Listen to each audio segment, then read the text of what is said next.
Bueno, pues bienvenidas, bienvenidos todos a este espacio que amablemente y generosamente nos concede la doctora Laura Pautasi.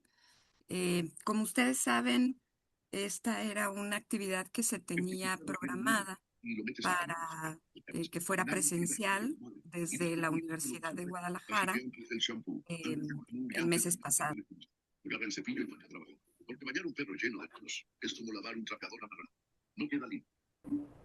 Por favor, le vamos a pedir que cierren los micrófonos para que se pueda escuchar bien el audio. Gracias.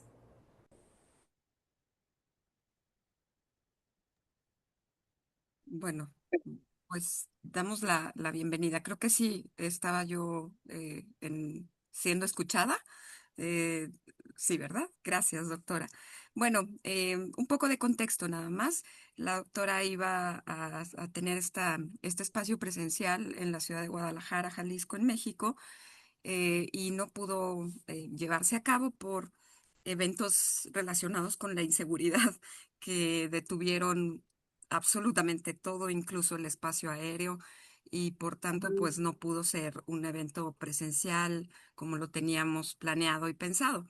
Sin embargo, muy generosamente, la doctora nos ofreció este espacio para poder dialogar sobre lo que pensábamos dialogar en aquel momento, en un tiempo en el que, como todas y todos ustedes saben, pues el derecho a cuidar, a ser cuidado y a autocuidarse ya es un derecho humano considerado por la Corte en el año pasado. Yo me presento, soy Erika Loyo Beristain, soy en este momento defensora de derechos universitarios de la Universidad de Guadalajara en México, y pertenezco al grupo de trabajo de cuidados y género de Claxo. Tengo el honor ahí de compartir un espacio de trabajo con grandes doctoras, investigadoras y profesoras. Y bueno, consideramos sumamente relevante este espacio porque en este momento desde la Universidad de Guadalajara estamos creando el modelo universitario de cuidados junto con nuestra querida doctora Magela Romero Almodóvar, que está aquí con nosotros en estancia postdoctoral. Y estamos muy, muy contentas porque hemos avanzado de manera sostenida en el desarrollo e implementación del modelo, por lo que esta charla de la doctora Pautasi se enmarca en esa dimensión, ¿no? Yo leeré una breve reseña curricular de la doctora para dar pie al diálogo que será moderado por la doctora Magela Romero. La doctora Laura Pagutasi es abogada, especialista en planificación y gestión de políticas sociales y doctora de la Universidad de Buenos Aires en el área del derecho social. Es investigadora principal de CONICET, investigadora permanente del Instituto de Investigaciones Jurídicas y Sociales Ambrosio L. Gioja de la Facultad de Derecho de la Universidad de Buenos Aires y profesora adjunta regular de la Facultad de Derecho de la misma Universidad de Buenos Aires. Docente de maestría y doctorado en el campo de las políticas sociales y los derechos humanos en muy diversas universidades. Y es directora del Grupo Interdisciplinario Derechos Sociales y Políticas Públicas, socia fundadora y presidenta del Equipo Latinoamericano de Justicia y Género, ELA, e integrante del Grupo de Cuidados y Género de la CLACSO. Sus principales áreas temáticas son derechos económicos, sociales y culturales, enfoque de género y derechos humanos, por supuesto, el derecho humano al cuidado, políticas sociales y bienestar, e indicadores de medición de derechos y políticas públicas. Queridísima doctora, no tuvimos el gusto de abrazarte y de poder mostrarte nuestra hermosa ciudad, pero te damos la bienvenida a este espacio con enorme gusto y toda nuestra gratitud por tu generosidad. Bienvenida.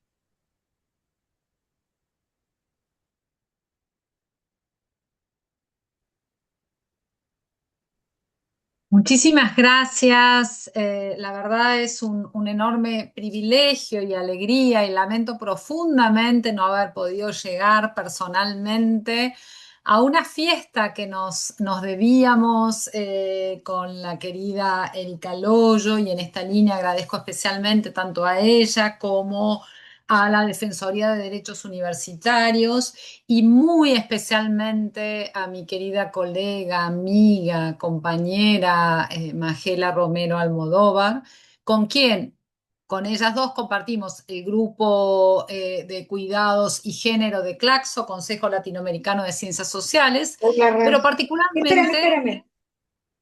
eh, compartimos una misma Ya. preocupación que tiene que ver con esta agenda de cuidados. Y les recordamos a todos y a todas los que se van incorporando que por favor cierren micrófonos, así no tenemos interferencias. Bueno, yo he preparado en esta presentación algunos aspectos para compartir. Ojalá al final nos animemos entre todas, todos, todes quienes están aquí a poder pensar la agenda de cuidados en esta región, que es precisamente la región más desigual del mundo, y esta desigualdad en términos regionales no es solamente una desigualdad como se suele considerar vinculada a la concentración de ingresos y de riqueza, sino que es una desigualdad vinculada a la injusta división sexual del trabajo y de los cuidados. Por eso voy a empezar compartiendo, en primer lugar, para quienes son bienvenidos y están recién llegando a esta discusión de los cuidados, la conceptualización de los cuidados. Es muy importante saber desde qué lugar estamos hablando de los cuidados, desde qué eh, enfoque vamos a atravesar los cuidados, esto que es una necesidad vital que nos atraviesa a todos, a todas las personas, desde que nacemos hasta el final de la vida, es una necesidad ineludible que hay que satisfacerla. Y para ello vamos a ver cuál es su conceptualización, cuál ha sido el papel de la academia, y ahí voy a poner un énfasis particular en la academia latinoamericana, y para luego avanzar en un hito que se consagra en el 2025, pero que se une en una construcción de una agenda regional, que es la opinión consultiva 3125 de la Corte Interamericana de Derechos Humanos. Nuestro máximo tribunal de derechos humanos fue el primer tribunal regional que se le solicitó por parte de un gobierno de la región, y luego lo vamos a ver en profundidad, que se expida si efectivamente el cuidado es un derecho humano o no. Entonces vamos a ir trabajando las distintas conceptualizaciones para luego ver cuáles son los actores y las actrices que llegan a esta agenda, y luego pensar también en clave de autocrítica. Hay aprendizajes, hay idas y vueltas, cuál es el escenario para después, como les decía, ojalá logremos interesarnos y tener una ronda de participación en esto que llamamos una agenda urgente. Y esa agenda urgente a nivel regional, la pregunta central es cómo la vamos a construir, sobre qué bases la vamos a construir. Y por eso es muy importante saber que toda la aproximación a los cuidados, que no es novedosa, que ha empezado a realizar desde el siglo XX y que se ha potenciado profundamente en el siglo XXI, lo hacemos desde el concepto de género. El concepto de género que no se asocia a sexos, sino que precisamente el concepto de género es una de las construcciones conceptuales más extraordinarias que se logra el siglo XX, porque lo que permite el concepto de género en esta categoría conceptual y analítica es precisamente visibilizar una estructura de poder presente a lo largo de la historia de la humanidad, que es lo que conocemos como el patriarcado, que como estructura de poder, como forma de manifestación de esta estructura de poder, establece en base a las diferencias sexuales, macho-hembra de la especie humana, una estructura de poder que va a dar distintos papeles, distintos valores, distintas formas de intervención, distintas ponderaciones y distintas valoraciones a cualquiera de los dos sexos, pero también a las diversidades sexogenéricas. Entonces, esa base de diferenciación es la que se ha montado esta estructura de poder, que es una estructura de poder asimétrica, no simétrica, donde ha ido transformando las formas de relaciones sociales. Y entonces lo que el concepto de género va a superar y busca instalar precisamente una deconstrucción de esa falsa dicotomía basada en los cuerpos de las personas. Estas líneas profundas que el feminismo ha brevado, ha nutrido profundamente, ha desarrollado conceptualmente, precisamente muestran cómo, en aquella frase de Judith Butler, los cuerpos se construyen socialmente. Pero el feminismo también es una conceptualización situada. Parte de los trabajos que hemos aprendido muchísimo de las autoras anglosajonas, Donna Haraway, entre otras, nos muestran esa necesidad de bajar este conocimiento a las instancias culturales, a los territorios, a las geografías, porque cada una de las formas que va a ir adquiriendo esta estructura de poder van a ir cambiando, se van a ir diferenciando de acuerdo a los contextos. Entonces, por lo tanto, el concepto de género nos permite visibilizar aquellas asignaciones sociales de roles, pero no solamente de roles. Por eso fuimos evolucionando en la conceptualización y hablamos de relaciones sociales de género, porque precisamente ese concepto de relación social de género habla dónde se insertan y cómo esa construcción y esa estructura de poder se va resignificando. Entonces, esto es muy importante tenerlo en claro, porque lejos de ciertas vertientes que hoy están teniendo mucho peso desde sectores ultraconservadores, lejos de ser una ideología, lejos de ser una construcción caprichosa, es precisamente una categoría teórico-analítica que es absolutamente imprescindible de comprender porque nos permite ver aquellas áreas donde la inequidad se transforma en uno de los patrones estructurales de desigualdad. También el concepto de género nos permite ver, y hoy vamos a trabajar mucho sobre el Estado y sobre la conceptualización de las obligaciones del Estado, aquellas áreas que supuestamente eran neutrales, para precisamente afirmar que no existe neutralidad, que cualquiera de la construcción económica, política, macroeconómica, empleo, cuidado, están atravesadas por estas relaciones sociales de género asimétricas.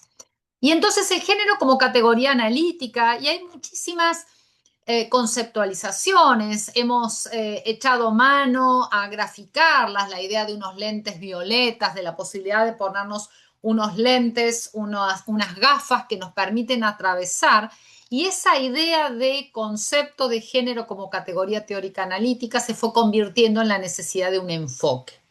Y subrayo el concepto de enfoque que luego lo voy a recuperar directamente vinculado al cuidado, porque precisamente el concepto de enfoque nos permite ver, y por eso no hablamos solamente de roles, sino hablamos de relaciones sociales de género, este componente que va a atravesar todas las estructuras de la vida. El concepto de enfoque de género nos permite identificar y detectar cuando un trato diferenciado es ilegítimo de un trato diferenciado que muchas veces es necesario.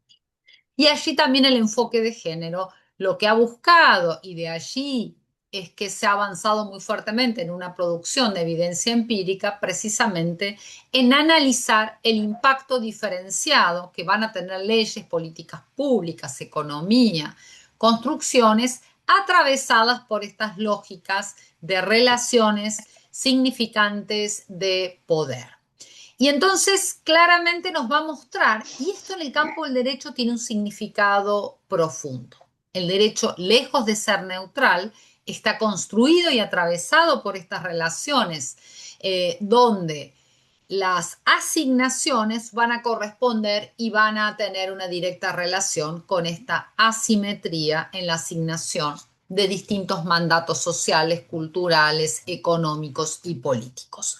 Entonces, me parecía importante básicamente tener estos puntos de partida desde el cual vamos a mirar esta producción transformadora, y ahí el concepto de división sexual del trabajo es un concepto que también se desarrolla en el siglo pasado y en este siglo vuelve a tener un impacto claramente, donde precisamente, y es muy vasta la literatura, aquí estoy tomando alguna definición de autoras como Danielle Kergorad, Pero básicamente lo que va a referir este concepto de división sexual del trabajo es precisamente de esa asignación prioritaria que los varones han hecho a la esfera productiva y pública y la asignación, no elección de las mujeres a la esfera reproductiva o la esfera de la vida cotidiana, de la vida privada, mientras que hay una captación de los varones de manera simultánea de las mejores posiciones de la esfera pública que tiene mayor valor social añadido. Por lo tanto, aquella esfera del ámbito privado, que es la esfera de la cual vamos a profundizar con la conceptualización de los cuidados, es aquella esfera que históricamente estuvo desvalorizada o en tal caso asociada a valores morales éticos esenciales, pero sin valor en términos de la relevancia para la sostenibilidad de la vida. Y entonces ese principio y ese concepto de división sexual del trabajo es un concepto sumamente potente para también ver los dos principios que la van a atravesar. Un principio jerárquico, ese posicionamiento asimétrico de los varones en la escala pública, en la escala valorada socialmente y económicamente, también políticamente, y ese orden jerárquico a partir también de una construcción de una separación muy clara, una frontera entre lo público y lo privado. Y vamos a ver a lo largo del desarrollo cómo estos conceptos fueron nutridos en la construcción y un desarrollo muy importante, donde la Academia Feminista Latinoamericana ha tenido un rol preponderante. Comenzamos analizando estas categorías, como dije, desarrolladas en el siglo XX con enfoque de género en el marco de acuerdos políticos y fuimos construyendo básicamente que todo aquello que se resuelve en el ámbito privado, que tiene que ver con eso que conocemos todos y todas cotidianamente, que son las necesidades de cuidado. Esas necesidades de cuidados, que como dije, son ineludibles. Ninguna persona puede sobrevivir al momento de nacer si no es cuidada. Un bebé, beba no pueden sobrevivir. Otras especies sí sobreviven. Las personas no sobrevivimos si no somos cuidadas y si no somos cuidadas de tiempo completo al inicio de nuestra vida. Entonces esa necesidad también se va a ir transformando. Primero es absoluta, es una necesidad que requiere un tiempo infinito de cuidado y de atención. Luego vamos socializando a esos bebés, bebas, van creciendo y los vamos socializando en ciertas funciones vitales para que las puedan resolver por sí mismos. Alimentarse, controlar esfínteres, una serie de funciones que son parte del paso de la socialización mientras demandan también y siguen demandando cuidado. Pero en un momento las personas se van a volver autónomas respecto a satisfacer su cuidado, pero muy rápidamente también van a ser prestadores, van a cumplir la doble función. Poder satisfacer las demandas de cuidado, pero también ser prestadores de cuidado. Y en alguna escala siempre hay personas que reciben cuidados. Por ejemplo, los varones adultos siempre van a recibir cuidados. Y ese momento donde simultáneamente se pueden desempeñar distintas instancias de cuidado, porque sea que tengamos hijos o hijas o porque cuidamos a nuestros progenitores por distintas funciones, hacia el final de la vida o si tenemos alguna discapacidad, vamos a requerir cuidados de larga duración o a lo largo de toda la vida. Pero lo importante del aporte es que esta necesidad no es solamente una necesidad. El interrogante que formula la Academia Feminista es ¿quién resuelve esa necesidad? ¿Quién satisface esas demandas de cuidados infinitas que fueron radicadas por el orden patriarcal en el ámbito privado? Esa frontera que acabamos de ver. Y esas demandas de cuidado las resuelven tiempo completo las mujeres. Entonces, la primera identificación que hace la Academia es precisamente decir, esto no es valor, no es un acto de amor, no es un acto de abnegación respecto a los otros o a las otras o de solidaridad únicamente, es trabajo. Y es trabajo que se puede dividir en un trabajo de cuidado directo o un trabajo de cuidado indirecto. El trabajo de cuidado directo es aquel que seguramente todos y todas de quienes estamos aquí hemos experimentado, que son aquellas actividades directas de atención a las personas. Pero también hay un cuidado indirecto, absolutamente interdependiente del anterior, que implica generar las condiciones para satisfacer el cuidado. generar aquellas precondiciones, desde lavar la ropa, hacer las compras, pero también el cuidado ambiental se vincula con estas dos esferas del cuidado. Y esta consideración del cuidado como trabajo resultó un cambio transformador en la agenda social y económica y política de los países a nivel global y a nivel regional. Porque precisamente esa esfera que estaba a cargo de las mujeres es la que entra en crisis, y en el caso de América Latina, la crisis de los cuidados se da de manera simultánea al momento en la cual se empiezan a visibilizar como un trabajo. Y cuando hablamos de crisis de los cuidados, hablamos precisamente de ese momento donde la incorporación de las mujeres al mercado de trabajo remunerado, es decir, al empleo, se da con simultaneidad que las tareas de cuidados al interior del hogar no son distribuidas entre ambos responsables, que son ambos, en el caso de los niños y niñas, ambos progenitores, en el caso del cuidado de las personas mayores, todos los hijos e hijas de ese núcleo familiar. Esta conceptualización del cuidado como trabajo, y no me da el tiempo para nombrar a la importantísima contribución que se ha hecho en América Latina de las autoras clásicas que han construido centralmente esta conceptualización, tuvo un segundo momento muy importante que fue la posibilidad de hacer visible la contribución económica del trabajo de cuidado. Allí la perspectiva de las economistas feministas, pero también la economía política, la sociología política, nos fue permitiendo cuantificar que ese trabajo que se realiza en el ámbito doméstico, que puede ser remunerado cuando se realiza para el mercado, puede ser no remunerado en el ámbito doméstico de los hogares, genera valor económico. Por eso el concepto que nos aporta esta disciplina tiene que ver con la sostenibilidad de la vida. Es una economía no monetaria que va a satisfacer al resto de la economía, y que este proceso y esta generación de valor económica tiene un impacto directo, no solamente a nivel del Producto Interno Bruto, sino también a nivel de las cuentas nacionales. Pero la academia feminista es muy creativa, y entonces requerimos también imágenes para que sea comprensible la categoría de cuidados.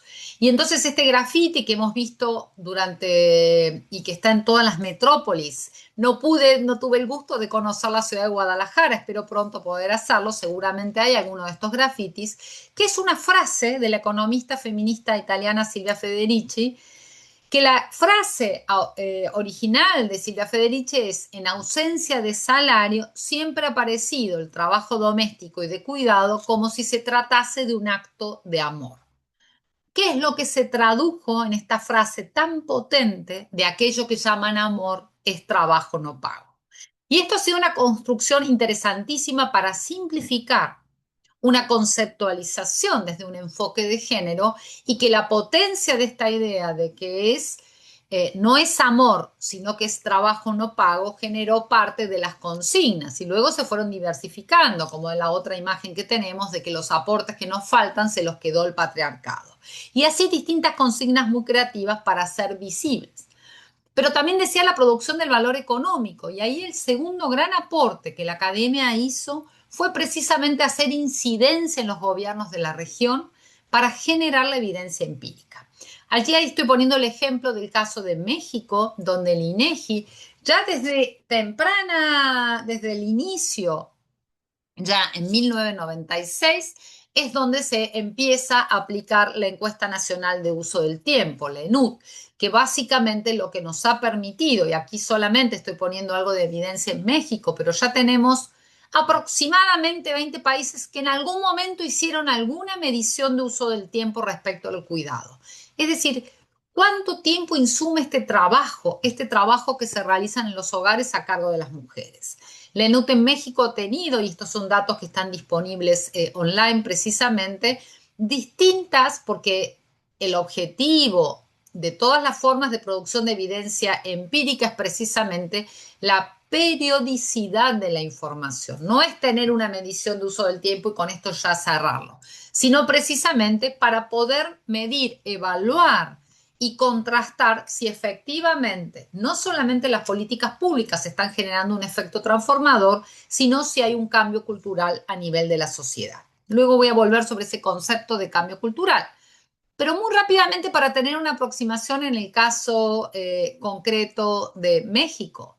Tenemos que en México, de acuerdo a datos del ENUD del año 2024, el 51,6% del tiempo total del trabajo se dedicó a actividades productivas, sin que medie un pago por ello. Las mujeres dedican, en el caso a nivel nacional, y lo que nos permite la desagregación, a trabajo no remunerado, domésticos de cuidado comunitario y voluntario, un 64,8% de su tiempo, mientras que los varones solamente un 30,9%. En cambio, los varones dedican al trabajo para el mercado un 66,7% y las mujeres solamente tienen o disponen de un 33,3%. Pero a su vez también es muy interesante porque toda esta complejidad en la medición del tiempo, en que contrastamos que las mujeres dedican el doble y en algunos países el triple de tiempo al trabajo de cuidado no remunerado, nos permiten esta información y este tipo de encuestas desagregar por actividades. Y entonces aquí vemos, en color violeta tenemos a las mujeres y en color verde a los varones. Por ejemplo, para limpieza de la vivienda, las mujeres dedican el mayor proporción de tiempo, 94,1% de su tiempo en porcentaje, y los varones solamente un 81%. Pero básicamente esta es la brecha mayor. La brecha que se contrasta es de un 28% en la participación de los varones en las tareas domésticas. Y si vemos el tiempo dedicado, la brecha de género va a persistir en el tiempo. Fíjense, acá los datos nos permiten contrastar. En el año 2014, las mujeres dedicaban básicamente el promedio del tiempo semanal de trabajo no remunerado de cuidados. En porcentaje, en horas, dedicaban 11 horas, casi 12 horas del trabajo al trabajo de cuidado no remunerado, mientras los varones 5 horas al día. En el año 2019, siguiente medición, 12 horas 30 minutos las mujeres. Es decir, no solamente no disminuyó, sino que aumentó. Y los varones 5,4. Algo, 2 puntos porcentuales aumentaron los varones. Y en el 2024 vemos que disminuye un poco la participación de las mujeres, 10 horas 30 minutos, y la de los varones también disminuye. Entonces, estos datos lo que nos muestran, además de la brecha, es que el paso del tiempo no transforma. El paso del tiempo no es una variable en la cual podamos confiar en que se va a producir una transformación en esta injusta asignación. Y otro de los datos que tenemos, y acá también el ejemplo de México, es cómo el aporte y este valor económico del trabajo no remunerado que se realiza en tareas domésticas y de cuidados representa o impacta en el Producto Interno Bruto, es decir, en el total de la economía. Y lo que vemos, que en el caso de México, y en color verde están la participación de varones y mujeres, la participación de las mujeres es la más alta, la pronunciada, que llega en el año 2020 a 26 puntos del producto. En el año 2024 se mantiene en 24 puntos del producto. Pero este fue un dato clave para poder demostrar esta injusta participación y cómo las mujeres en América Latina, y aquí concretamente en el caso de México, subsidiamos a los estados a partir de este aporte que en la mayoría de los países supera el... supera, como decía, a sectores industria y comercio en la mayoría de los países. Es decir, genera una economía no monetaria, como dije, que va a impactar sobre la economía monetaria. Pero también cuando pensamos cómo se organizan los cuidados, venimos subrayando de que las mujeres son las que centralmente mayor participación tienen en la agenda de cuidados, pero la literatura ya nos mostró hace mucho tiempo, los trabajos de Shana Razavi en el año 2007 en adelante, que existe una suerte de diamante de cuidado. Ya no es la relación clásica del siglo XX, donde veíamos que había un triángulo del bienestar, esa fue la base de los regímenes de bienestar en el siglo pasado en los países centrales, un triángulo entre familia, Estado y mercado. Ese triángulo fue cambiando y aquí está más destacado la conceptualización de la familia, porque ese ámbito privado donde tiene mayor y donde se anclan y donde se delegan las tareas de cuidado, pero vemos cómo este triángulo se convirtió en un diamante de cuidado y donde el cuidado comunitario, a partir de las organizaciones sociales y comunitarias, tiene un peso específico fundamental. Entonces, aquí lo que nos muestra este diamante, todos los corresponsables del cuidado, que no es únicamente las familias y mucho menos las mujeres, y ahí fue muy importante visibilizar el rol de los varones, sino también hay responsabilidades centralmente del Estado, del mercado y de ese cuarto sector que es el trabajo comunitario o de cuidado. Pero también hemos avanzado profundamente y ahí hay una cooperación también muy interesante entre los organismos del Sistema de Protección Universal de Naciones Unidas y del Sistema Interamericano en avanzar en distintas definiciones respecto a los cuidados. Así como veíamos que es una necesidad, es un trabajo que puede ser directo, indirecto, puede ser remunerado, no remunerado, genera valor económico, es muy importante ver los ejes centrales de este trabajo. Y por eso se desarrolló la conceptualización de las Rs de los cuidados. Siempre desde el feminismo vamos a hablar en plural. El plural también nos habilita esta incorporación de las diversidades. Y estas Rs de cuidados van a denominar los 5 puntos centrales de la agenda transformadora respecto al cuidado. La necesidad de reconocer el cuidado, visibilizarlo y valorizarlo como un trabajo central, esencial.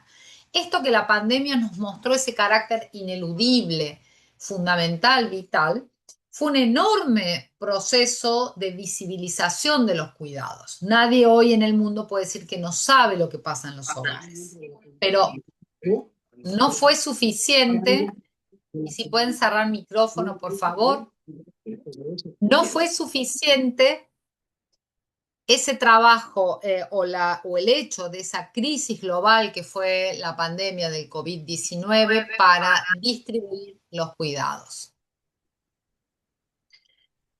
A esa R de reconocer viene la R de reducir el tiempo de cuidados. Estuvimos viendo que las mujeres dedican el doble o el triple de tiempo a las tareas de cuidados y esa dedicación exclusiva de las mujeres en mayor dimensión a las tareas de cuidados las saca por fuera de otras tareas como del sector educativo o del ocio o del trabajo remunerado. Entonces, la fundamentalidad de reducir el trabajo, luego la tercera R que es central, redistribuir.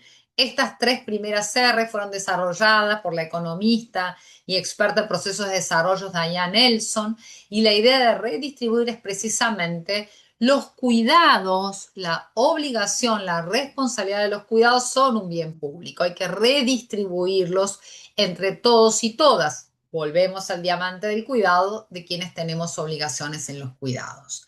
Y la Organización Internacional del Trabajo posteriormente incorpora otras 2 Rs en el cuidado. Remunerar a las trabajadoras remuneradas del cuidado en la conceptualización del trabajo decente y representar a las trabajadoras a partir de la visibilización de los puestos esenciales que requiere y también todos los procesos de sindicalización asociados a esta línea. Son diversas formas que nos ponen a esta agenda de cuidados. Pero ahora bien, al inicio hablaba del valor de la conceptualización, no solamente el concepto de género, sino también el concepto de enfoque.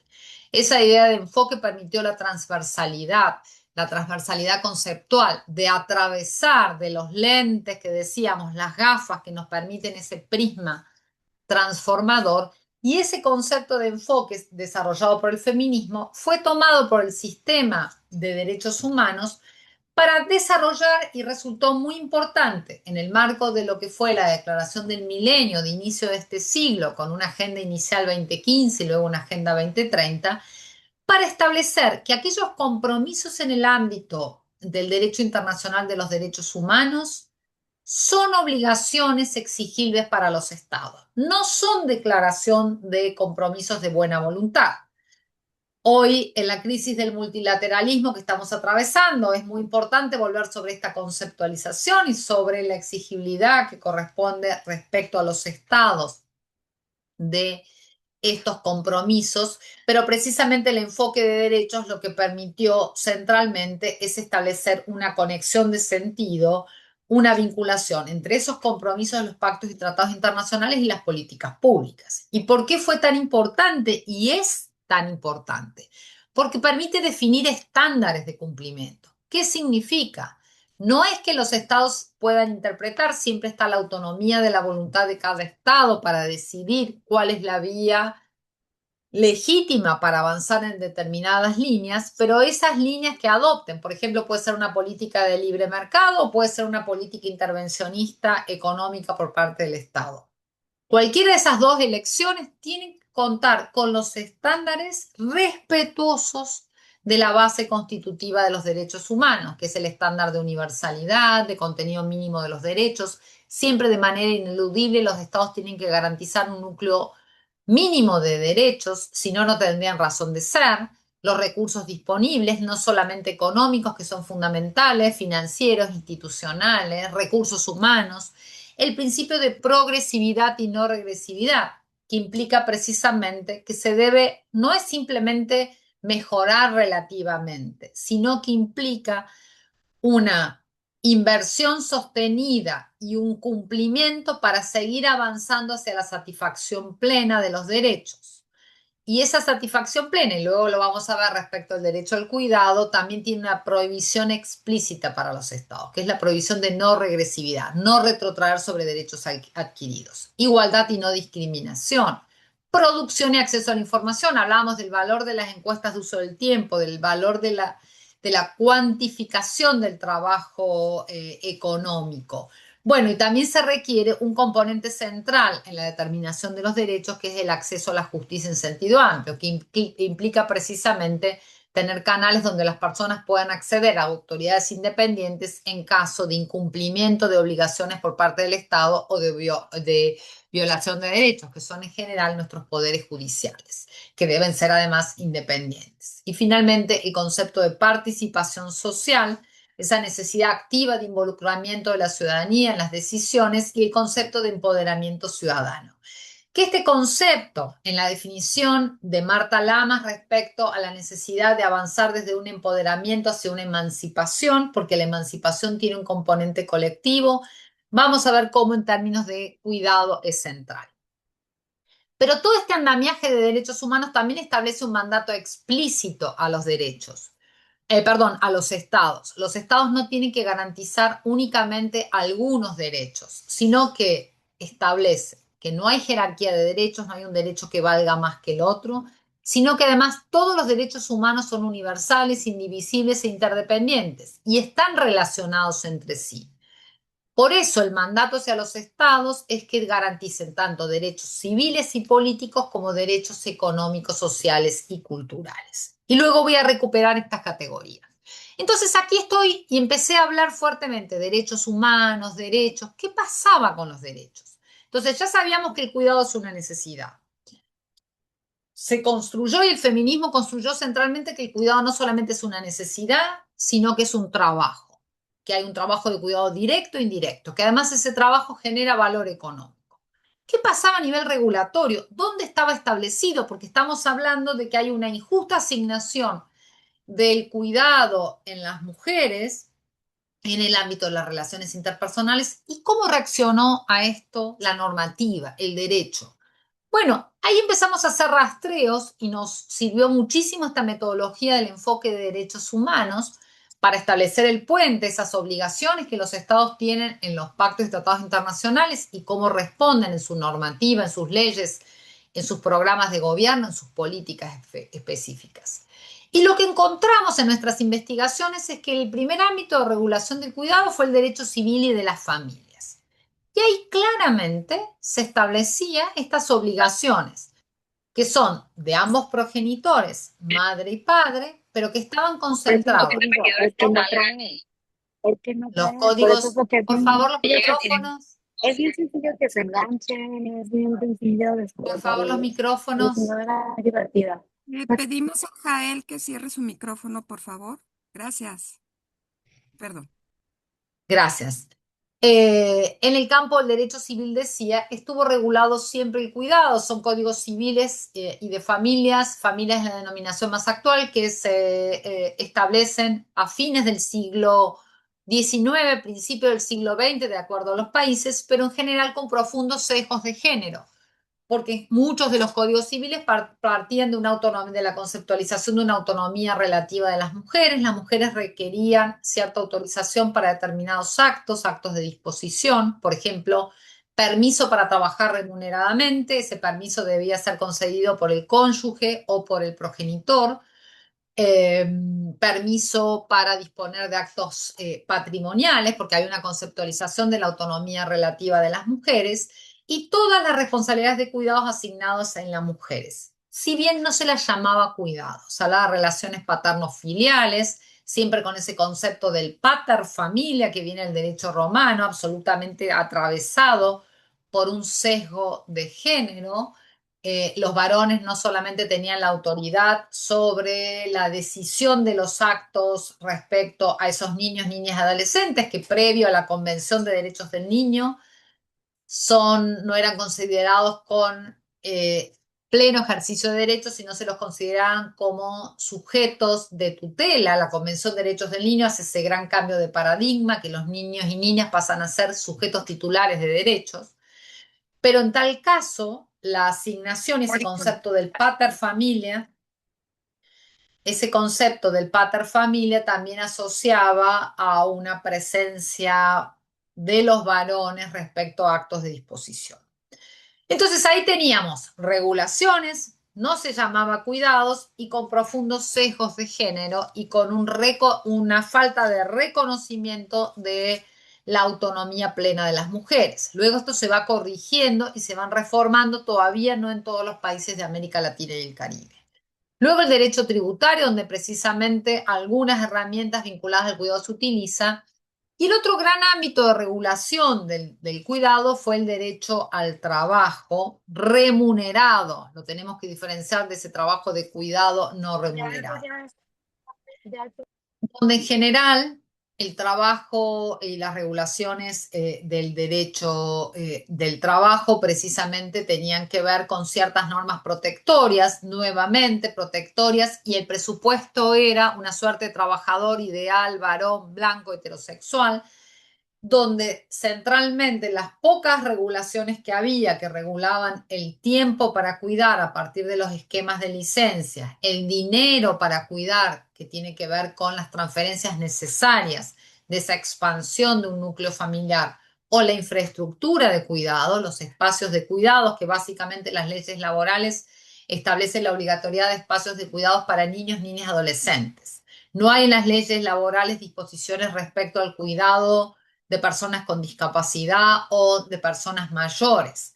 Puede haber ciertos mecanismos de exención y de posibilidad de incorporarlos dentro de la cobertura de salud o de contingencia a las personas mayores, a los progenitores.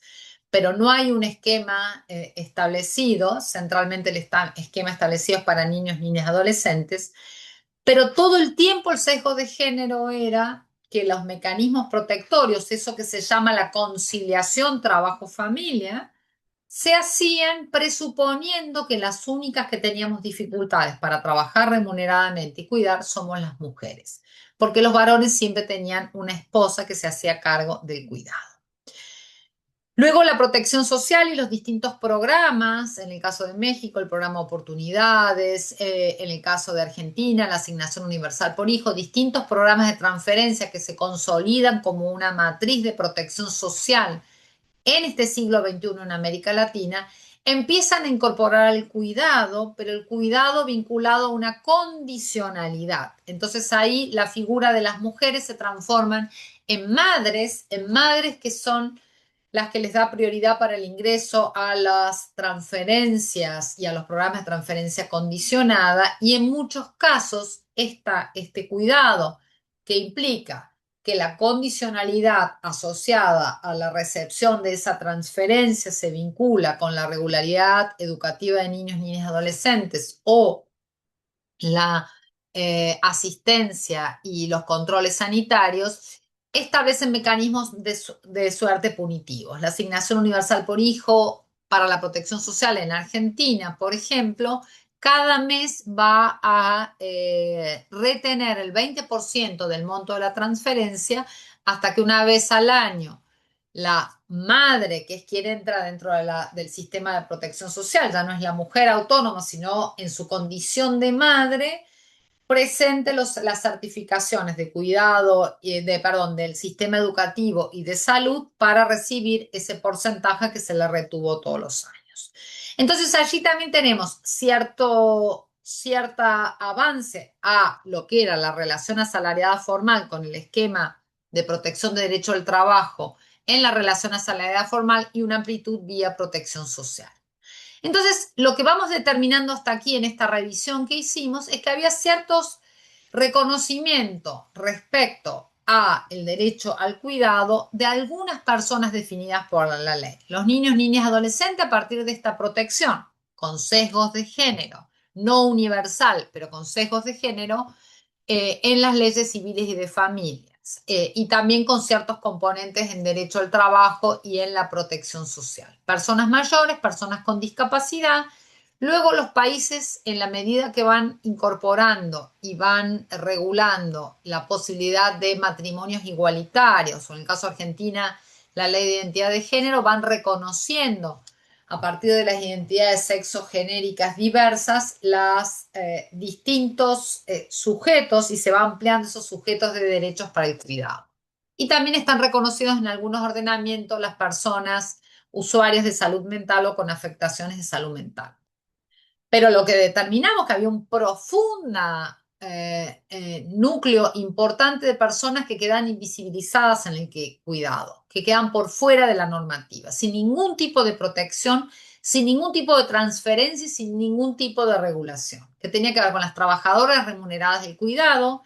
La mayoría de los ordenamientos del siglo XX y de gran parte del siglo XXI, hasta que se reformaron algunos países, tenían regímenes de regulación del trabajo, de cuidado, particularmente en la figura del servicio doméstico remunerado, por debajo de la norma, es decir, con peores condiciones que el resto de los trabajadores asalariados formales. A un sector ocupacional particular, claramente feminizado, el 97% de las trabajadoras de servicio doméstico son mujeres, tenían condiciones de trabajo por debajo del resto de los trabajadores asalariados formales. Había en muchos países claramente una discriminación en el tratamiento de estas trabajadoras. Luego el cuidado comunitario, claramente ausente, no solamente de las regulaciones, sino también de la mirada de la política pública, de la mirada regulatoria en términos de responsabilidades por parte del Estado. Luego el cuidado no remunerado en salud, esto que María Ángeles Durán llama la punta del iceberg para el ingreso al sistema de salud, también quedaban por fuera este tipo de prestaciones, y centralmente un núcleo de enorme preocupación, que es la invisibilidad del tiempo y de las tareas de cuidado que realizan niñas y adolescentes al interior de los estados. Estos hallazgos fueron llevados al marco de los consensos de género que tenemos a nivel regional. No solamente esa agenda que promovió y que promueve las conferencias mundiales de la mujer, que han tenido lugar desde la primera en México en el año 75, luego le siguió Copenhague en el 80, Nairobi en el 85 y la última, la conferencia de Beijing en el 95, sino también un órgano muy importante en la región, que es la Conferencia Regional sobre las Mujeres de América Latina y el Caribe, que también es un ámbito de consenso que se reúne cada 3 años, donde nuclea a ministras de las mujeres, organismos especializados de Naciones Unidas y el movimiento feminista. Ese núcleo de esa conferencia es el núcleo de consensos de género que tenemos en la región, que son claramente la línea donde estos hallazgos los pudimos presentar, y también un hallazgo importante en esta discusión. Cuando veíamos que hay personas que quedan por fuera de las regulaciones del derecho, fuimos nuevamente en este ejercicio metodológico que hacemos desde la investigación y la academia, y volvimos a aplicar esta metodología analizando el corpus iuris de derechos humanos. ¿Qué es el corpus iuris de derechos humanos? Son los pactos y tratados internacionales, pero también la interpretación que se ha hecho del contenido de la letra de esos pactos y tratados internacionales a partir de los comités de los pactos, por ejemplo, el comité CEDAW, que es el comité de monitoreo del cumplimiento de la Convención contra la Discriminación de la Mujer, que la conocemos como la CEDAW por sus siglas en inglés, el Comité de Derechos del Niño, distintos comités, la labor de los relatores especiales de derechos humanos, y lo que pudimos identificar ya en el año 2007, que el cuidado estaba reconocido en todos estos instrumentos. ¿Qué significa? La comunidad internacional se había obligado respecto al cuidado desde los primeros instrumentos, desde la Declaración Universal de Derechos Humanos hacia la última que tenemos en el sistema interamericano, que es la Convención Interamericana de Protección de los Derechos Humanos de las Personas Mayores, aprobada en la región de las Américas en el año 2015, donde ya reconoce explícitamente el cuidado como un derecho humano. ¿Y por qué decimos que pasamos de la polisemia, de un concepto de necesidad, trabajo, que lo utilizamos de distintas maneras, a la norma? Porque estaba reconocido. No se lo llamaba cuidado inicialmente, pero teníamos la protección a la maternidad, la protección de las personas mayores, la autonomía, el concepto de vida digna, el concepto de proyecto de vida. Entonces, este hallazgo en el marco de la Conferencia Regional sobre la Mujer de América Latina y el Caribe fue muy importante porque este hallazgo lo pudimos presentar en el año 2007 en la Conferencia de Quito. Esa conferencia es un parteaguas muy importante en la generación de consensos respecto al cuidado, porque es en esa conferencia donde con claridad, que era una agenda que las propias ministras habían puesto para discutir en ese momento en Ecuador en el año 2007, que tenía que ver con la economía del cuidado, se tradujo en lo que son los consensos al finalizar esa conferencia, que es el ámbito de acuerdo. ¿Qué acuerdo se llegó en esa conferencia? Bueno, desde Quito 2007 hasta los dos últimos se fue acordando y evolucionando. El penúltimo es el compromiso de Buenos Aires del año 2022, que se reconoce que el cuidado es un derecho humano. Y se lo reconocen estas tres dimensiones que habíamos identificado que estaban dentro de esos compromisos: el derecho a cuidar, a ser cuidado y al autocuidado. Y estos fueron ratificados precisamente en México en agosto del año pasado, en lo que conocemos como el compromiso de Tlatelolco, donde se reconoce, se reafirman el valor y la importancia del cuidado, del derecho humano, y donde también se establece la necesidad de financiamiento de los sistemas de cuidados. Entonces veíamos cómo primero hablábamos de estos tres ámbitos donde la academia había definido, y esto había sido fortalecido por el movimiento feminista, y luego la segunda década de este siglo XXI avanzamos en la conceptualización del cuidado como un derecho humano, pero también las respuestas a esas obligaciones en términos de derecho, porque precisamente que sea un derecho establece primero la universalidad, es para cada persona, no es en función de si soy calificable para un programa de transferencia condicionada de ingresos, sino si esta persona es una persona que tiene derecho en sí misma a las tres dimensiones del derecho a cuidar, a ser cuidado y el autocuidado. Y parte de esas respuestas es una elaboración de una conceptualización también pionera en América Latina, que son las respuestas de los sistemas de cuidados, y luego una conceptualización más novedosa desde la Conferencia de Buenos Aires en adelante, a partir de una definición de la Comisión Económica para América Latina y el Caribe, la CEPAL, precisamente su división de asuntos de género, que es pensar cómo ubicar a los cuidados en el centro de la vida, para elaborar una sociedad del cuidado que dialogue no solamente estos cuidados en el centro de la vida, sino también del cuidado del planeta. Y entonces así se fueron definiendo. No nos vamos a concentrar hoy en los sistemas nacionales de cuidados, pero ya tenemos 16 países en la región que están avanzando o en sistemas, o ya los han implementado, o en políticas de cuidados, o en normativa. El último país que aprobó la creación de un sistema nacional de apoyos y cuidados fue Chile en enero de este año 2026, un proceso muy interesante de creación, pero sí tenemos muchos países que han ido avanzando en esa línea. Pero además fue muy importante porque también, no solamente lo interpretamos en la conceptualización, sino también se interpretó por los tribunales regionales. El primer tribunal constitucional que se le pidió una interpretación respecto al derecho al cuidado fue, y que se expidió al respecto, fue la Corte Constitucional del Ecuador, que ya Ecuador había conformado en su constitución, había reconocido el cuidado como trabajo no remunerado, lo mismo había hecho Bolivia, Venezuela, Dominicana. Perdón, me falta Cuba aquí, acabo de ver una omisión importante, Cuba también lo tiene incorporado, y luego la Ciudad de México, por ejemplo, en el año 2017 ya lo reconoce como un derecho humano. Y entiendo que Jalisco también ha ido avanzando, u otras que en el marco del intercambio que tengamos al final, ustedes seguramente van a poder aportar.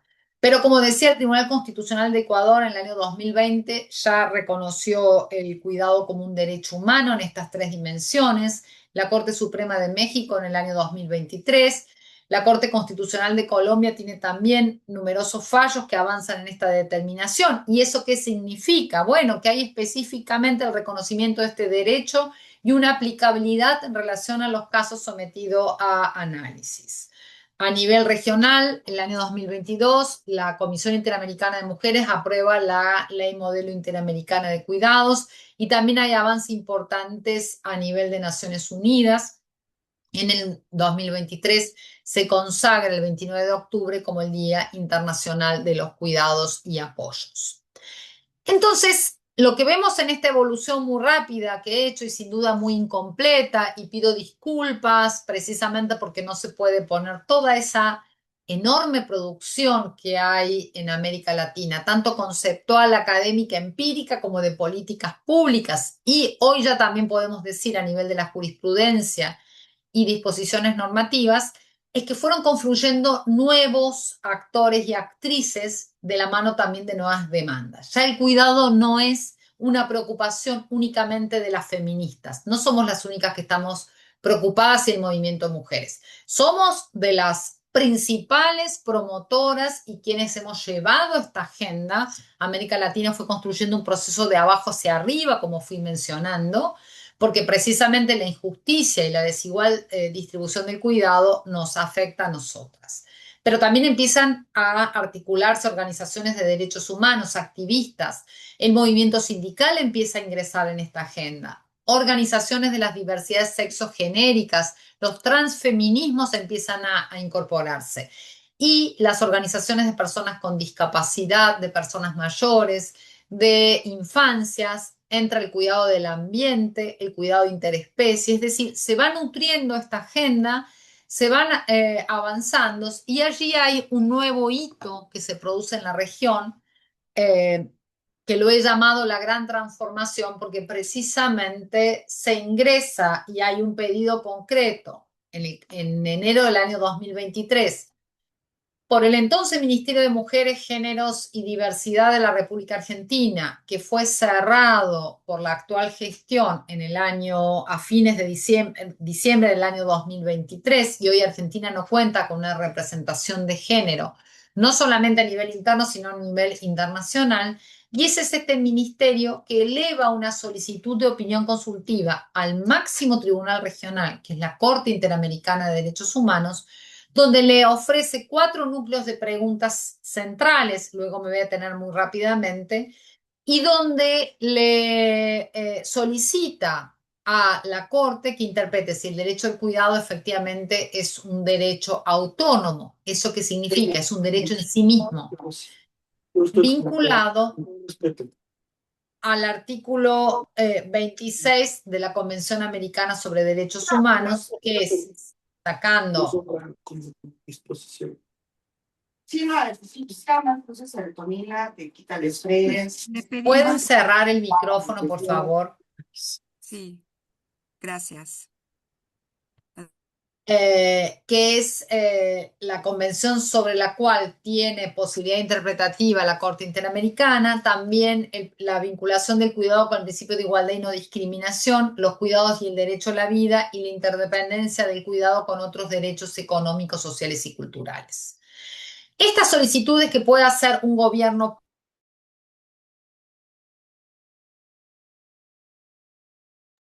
Se cerró tu micrófono, doctora. Está cerrado su micrófono. Sí, Ahí está. li- ¿Ahora se me listo. escucha? Sí, listo.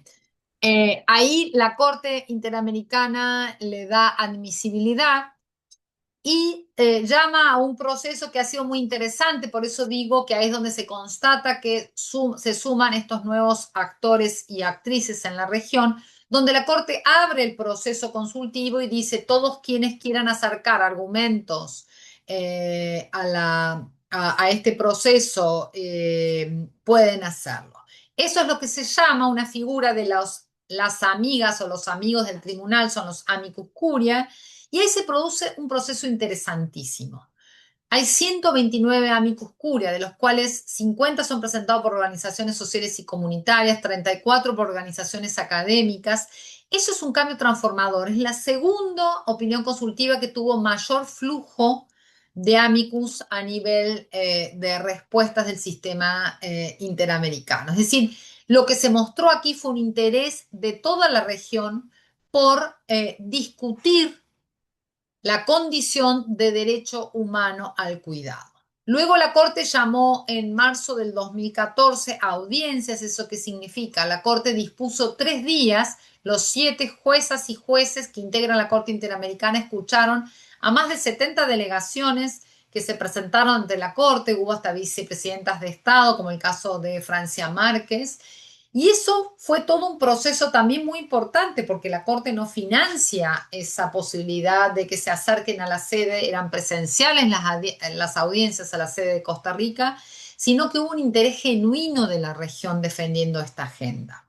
En julio de 2024, luego de haber cumplido las audiencias, la República Argentina, que había sido parte de las audiencias y que había validado la relevancia de la opinión consultiva, se retracta y solicita a la Corte que se retire la opinión consultiva. La Corte en septiembre del 2024 se pronuncia de manera unánime y rechaza ese pedido de retiro, donde la Corte reafirma la relevancia y dice esto ya no es un problema del Estado solicitante, sino que es un problema de derechos humanos a nivel regional. Y a partir de allí, la Corte en agosto del 2025 notifica, vota en julio del 2025, en junio, perdón, del 2025, en agosto del 2025 notifica la opinión consultiva que conocemos como la opinión consultiva 3125. ¿Qué significa? Bueno, la Corte tomó 3 puntos importantes. Dijo, Argentina hizo un número importante de preguntas, pero vamos a dividir el análisis en estas 3 dimensiones. El cuidado del derecho internacional, y allí dialoga con otros sistemas regionales de derechos humanos, como el sistema europeo, con el sistema africano. Luego trabaja el derecho al cuidado a la luz del derecho a la igualdad y la prohibición de no discriminación, lo vincula con el derecho a la vida y finalmente trabaja el derecho al cuidado con los otros derechos económicos, sociales y culturales. ¿Y cuál es el punto más importante? La Corte efectivamente dice, a partir de una interpretación sistemática, evolutiva y del principio pro persona, que efectivamente el cuidado es un derecho autónomo. Y ahí lo fundamenta en lo que habíamos señalado de que estaba reconocido en todos los instrumentos de derechos humanos. Y este es un punto muy importante. La Corte vota por unanimidad. La unanimidad de jueces y juezas de la Corte Interamericana precisamente dicen aquí hay un derecho autónomo, es un derecho en sí mismo y por lo tanto corresponde a los estados respetar y garantizar este derecho, así como también adoptar medidas legislativas y de otro carácter para lograr su plena eficacia. Y allí dice precisamente que este derecho implica que las personas tienen derecho de contar con el tiempo, espacios y recursos necesarios para brindar, recibir o procurarse condiciones que aseguren su bienestar integral y les permitan desarrollar libremente su proyecto de vida de acuerdo con sus capacidades y etapa vital.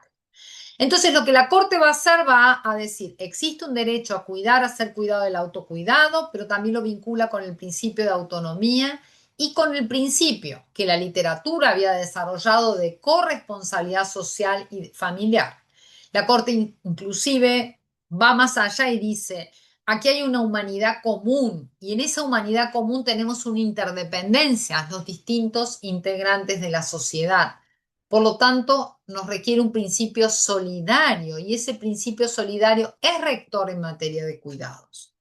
Y luego la Corte va a definir las tres dimensiones del derecho al cuidado. Derecho a cuidar que tenemos las personas y lo asocia con estándares vinculados a las condiciones dignas, a las obligaciones y cada vez que la Corte define también establece las obligaciones que tienen los estados. Y aquí claramente recoge ese estándar que veíamos anteriormente, que es el estándar de progresividad y no regresividad. Dice, conlleva la obligación de los estados de adoptar medidas progresivas para avanzar en la conciliación de la vida laboral con las responsabilidades familiares, la educación y la existencia de medios adecuados para llevar una vida digna. Define el derecho a ser cuidado la Corte, también lo vincula a aquel que tiene todas las personas con algún grado de dependencia, a recibir atenciones y también le establece estándares de calidad suficientes y adecuados y adaptables. Y ahí establece el principio de interseccionalidad y de interculturalidad. Y luego establece también el derecho al autocuidado. La Corte lo restringe al derecho al autocuidado, aquel derecho que tienen las personas que cuidan y reciben cuidados. Sin embargo, la opinión consultiva también tiene lo que se llaman jurídicamente los votos concurrentes. Es decir, puede haber votos concurrentes, es decir, que van a ampliar lo establecido en esa votación que hace la Corte sobre un texto, que son votos que se permiten hacer determinados jueces y juezas para ampliar la consideración y ampliar el alcance interpretativo. O puede haber votos disidentes también. No hubo solamente un voto parcialmente disidente en esta opinión consultiva, hubo prácticamente unanimidad. Esto no es frecuente tampoco. Fíjense la relevancia de los cuidados.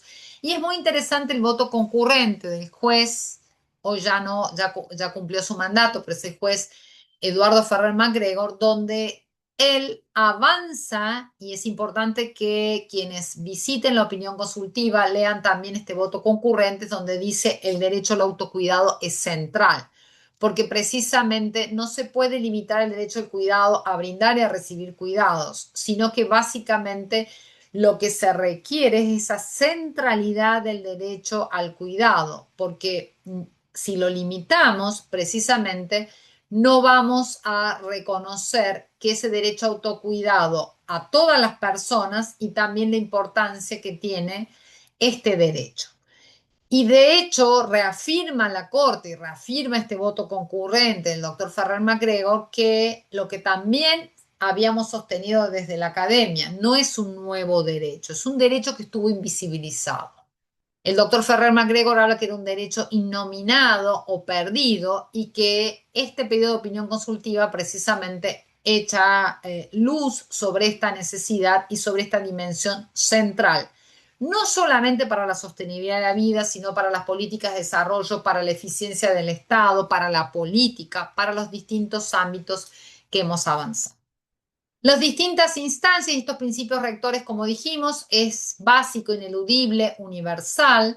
Se habla tanto del trabajo de cuidado como una forma de trabajo protegido, sea este remunerado o no remunerado. La Corte convoca a una mirada de género interseccional e intercultural. Y la Corte trabaja un tema que, estando aquí en un ámbito universitario, como es precisamente y lo que promueve la Defensoría de Derechos Universitarios, es el concepto de estereotipos, que son aquellas ideas preconcebidas o generalizadas sobre atributos o características que tienen o deberían tener las personas. Allí la Corte trabaja los estereotipos de cuidados, tanto en relación al trabajo remunerado de cuidados, al trabajo de cuidados en sí mismo, pero también el vínculo con educación. Y ahí la Corte dice precisamente que esos estereotipos negativos de género es lo que van a llevar a reafirmar ese mandato trasladado de que las mujeres asumen mayores cargas de cuidado no remunerado, lo que a su vez le va a imponer obstáculos directos al ejercicio de sus derechos en condiciones de igualdad respecto a los varones. Y se pronuncia y establece obligaciones concretas a los estados para tomar medidas que erradiquen estos estereotipos negativos. La Corte también trabaja sobre la institucionalidad, dice, los estados tienen libertad para elegir si van a responder y ve con buenos ojos los sistemas de cuidados, pero dice, sean los sistemas nacionales de cuidados o cualquier otro instrumento, se deben institucionalizar y es obligación de efecto inmediato la resolución de las instancias de cuidados.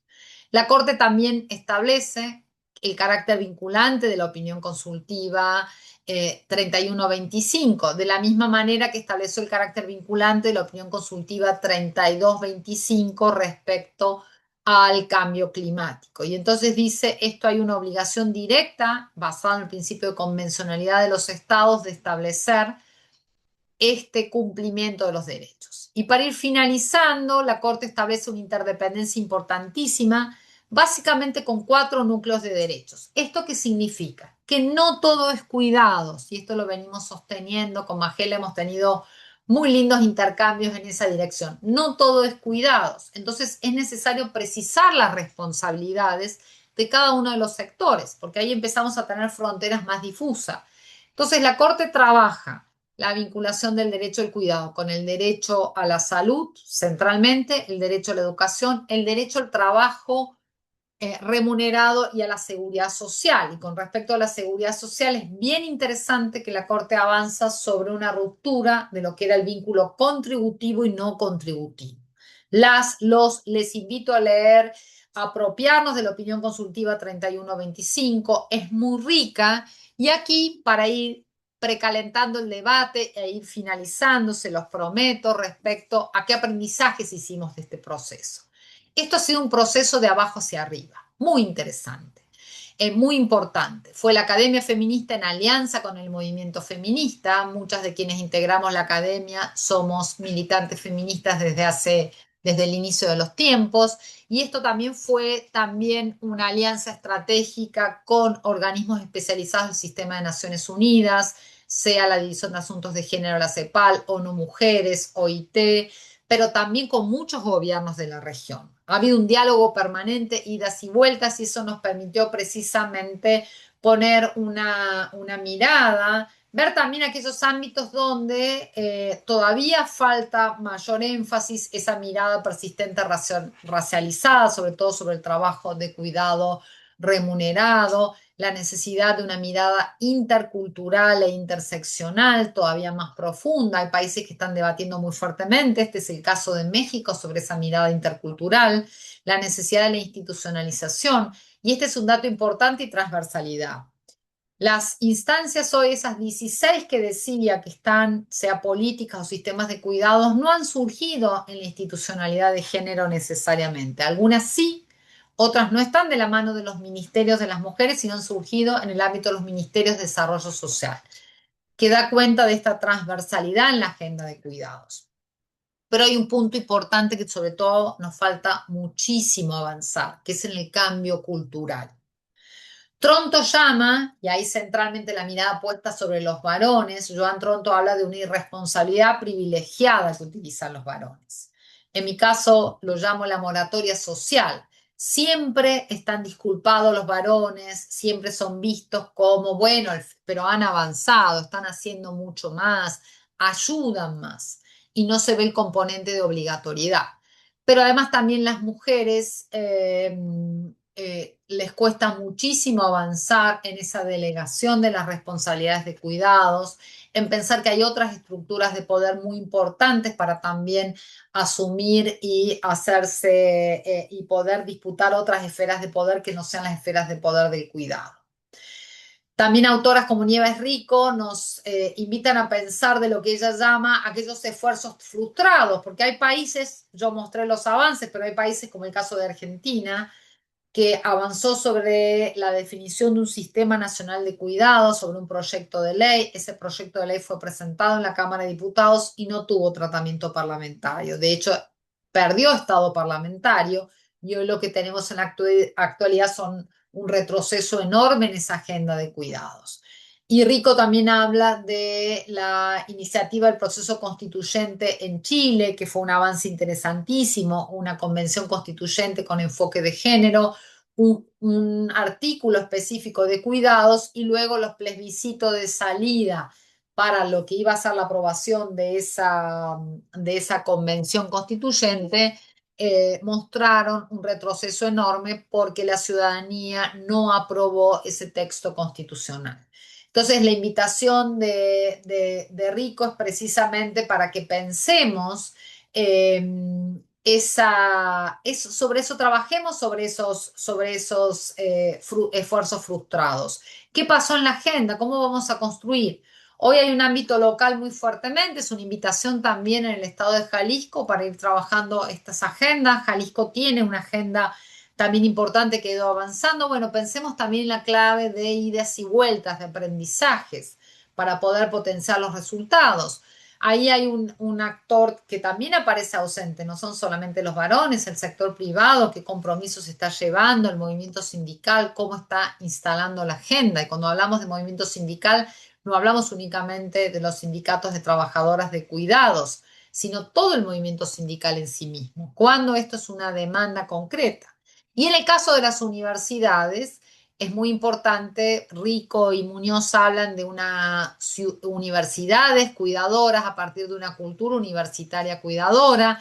Hay distintas experiencias, seguramente vamos a tener un momento la posibilidad de escuchar la experiencia desde la Defensoría de Derechos Universitarios de Jalisco. Pero lo que tenemos, y con esto culmino, es cómo construimos una pregunta, cómo vamos a construir esta agenda transformadora. Personalmente denominé que lo que la Corte llevó adelante es una gran transformación. Definió obligaciones concretas. ¿Cómo vamos a trabajar sobre estas obligaciones concretas? No tenemos un derecho emergente, ya existía desde el inicio, pero nunca fue considerado como exigible. Hoy tenemos herramientas a nivel de América Latina para considerarlo exigible y también para establecer un vínculo con el acceso a la justicia y por lo tanto determinarlo como justiciable. Pero en paralelo tenemos una persistencia de la injusta división sexual del trabajo y de los cuidados en la región. Vimos en 10 años, vimos en el caso de las encuestas de uso del tiempo, que la asignación y la asunción de responsabilidad de los varones cambia muy poquito, 10 minutos en una década. Entonces el paso del tiempo no hay. Pero también necesitamos un pronunciamiento activo y favorable, tanto de la academia, de los movimientos de derechos humanos, de los actores responsables del cuidado. Se han involucrado en esta agenda, pero hay que defender esta agenda. Tenemos que defender la opinión consultiva 31 de la Corte. Es nuestro instrumento que nos va a permitir un diálogo con otras regiones, pero también ampliar una experiencia virtuosa. Claro, como toda experiencia tiene luces y sombras, tenemos que aprender de las sombras para empezar a avanzar en esta transformación. Para eso requerimos difusión, conocimiento, también legitimar a los países que están avanzando, otra vez con luces y sombras en sistemas de cuidados o en políticas de cuidado. Desde la academia, desde los movimientos, hay que darle el apoyo hasta en las prácticas, siempre por supuesto. La función que tenemos en la academia y como feministas es precisamente un pensamiento crítico, pero ver lo virtuoso de estos procesos de aprendizaje. Y ahí las preguntas con las cuales cierro. ¿Ponemos el eje en la necesidad o en la transformación? Ahí cómo vamos a trabajar avanzamos en conceptualizarlo, en ponerle nombre, en decir que aquello que llaman amor es trabajo no pago, en decir que es un derecho humano. Bueno, ¿cómo vamos a trabajar la economía política del cuidado? ¿Cómo vamos a garantizar el financiamiento? ¿Vamos a avanzar efectivamente en universidades cuidadoras? ¿Cómo ponemos esta plataforma más allá de una narrativa virtuosa? Y finalmente un tema de enorme preocupación que tiene que ver con el cambio cultural, que no ha llegado, pero todavía más grave. Estamos acudiendo a la presencia cada vez más a través de procesos electorales de sectores conservadores o ultraconservadores en la región, donde precisamente han puesto en cuestionamiento todos los avances de la región. En algunos casos son amenazas, en otros casos ya hay reformas específicas. Se ha instalado este concepto fuertemente de la ideología de género, contrario a toda la conceptualización del concepto de derecho, pero también hay una revalorización, rematernalización de las tareas de cuidados. Hay también una estigmatización profunda, una construcción de nuevos estereotipos, el estereotipo de las feministas que van a plantear qué tipo de cuidados deben hacer los hogares, cuando lejos de pensar eso, desde el feminismo lo que buscamos es una distribución y una redistribución de un bien público y de una obligación general. Y entonces con esto culmino con lo que tenía para compartirles, dejando estas preguntas abiertas que ojalá inciten al diálogo y a esta construcción de una agenda compartida. Muchísimas gracias. Muchísimas gracias, querida Laura. La verdad que es tremendísimo placer tenerte, siempre aprendiendo tanto de ti. Y cuando estábamos organizando el encuentro decíamos, es mucho tiempo, 2 horas, pero realmente es tan rico escucharte que se nos pasan las horas y quisiéramos realmente más y más y más, aunque los tiempos son limitados. Para nosotros ha sido tremendísima oportunidad además escucharte, porque sabemos que no solamente has sido y eres un referente en todos los debates sobre género, derechos, cuidados, sino que también, además de ser pionera en toda esta apuesta política y también teórica, ha sido también un puntal importante en lo que ha sido el encuadre de qué cosa es el derecho al cuidado, y eso ha tenido también una incidencia política que nos has estado compartiendo. Entonces, para nosotros es un inmenso placer tenerte, escucharte, aprender de ti siempre y que nos transmitas toda esta experiencia. En ese sentido, bueno, aquí han ya ido punteándose algunas preguntas, te las compartía también por el privado para que las fueras mirando también ahí y no tener que leer todo el chat, pero sí, yo creo que es importante decir que hemos tenido una participación bastante numerosa en este espacio, y generalmente en esos espacios que la gente se van decantando, ¿no? Todo ha sido diferente, se han ido sumando cada vez más personas, nos están siguiendo de Argentina, de México, de Colombia, de Cuba, de Estados Unidos, y obviamente también se suman otros países como Ecuador. Entre las preguntas que tenemos en el chat que podríamos poner en un primer bloque aquí de intercambio, bueno, tenemos aquí una interrogante que hace Alfonso Bautista, que alude a la necesidad de que quizás pudiéramos hacer una reflexión sobre la relación que hay entre la sociedad del cuidado y el sistema capitalista. Son mutuamente excluyentes, dice esta persona. La otra reflexión la propone Lucrecia, que está pidiendo quizás alguna alusión a los resultados sobre los cuidados en las zonas rurales y la población indígena, quizás ahí ver todo también un debate que también se puede estar presentando, y que es una mirada interseccional de estas apuestas, pues pondría nuevos desafíos.